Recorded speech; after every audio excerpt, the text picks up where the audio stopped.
Hey guys, this is day 132 of Startup. So it's a known fact about about great founders, that they have unshakable conviction in their ideas. Now, I am myself a great founder, but I do not have any conviction, or rather, I do not have a lot of conviction in my idea. I have very little conviction. That's the most accurate way of saying it. And I cannot have conviction is because there's logically missing elements in my idea.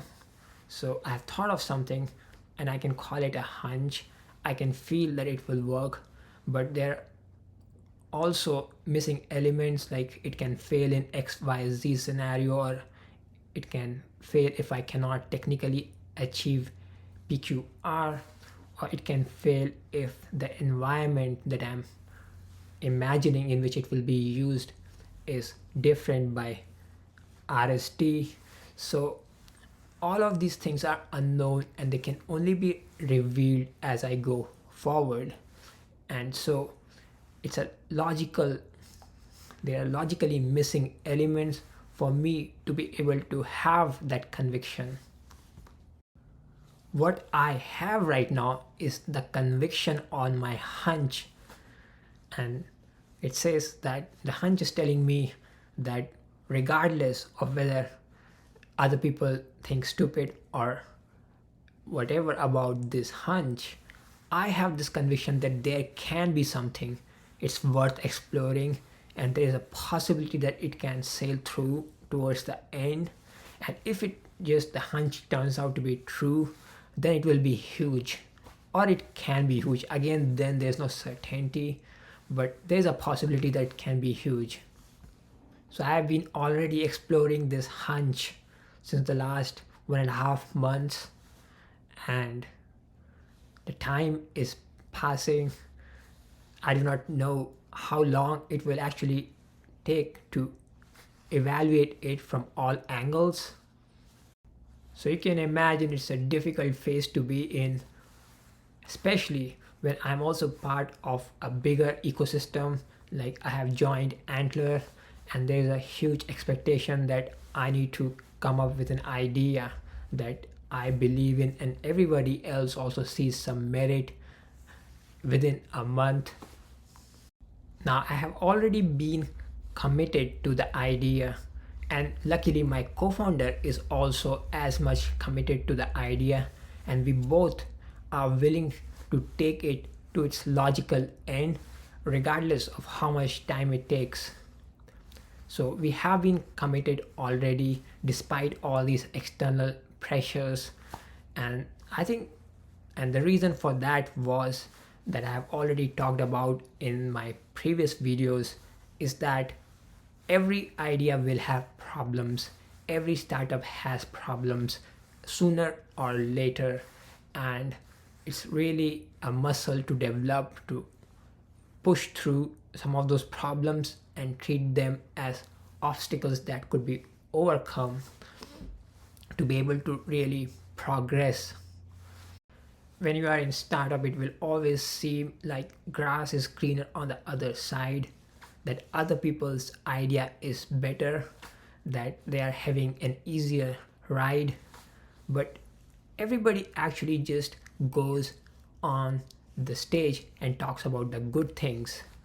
But inside, I believe that everybody is facing challenges and doubts, because every startup is different and has its own challenges and own obstacles, and we cannot imagine those obstacles, but people in that domain can easily see them. So me and my co-founder are trying our best to ignore this grass is greener on the other side syndrome. A startup is not just a product.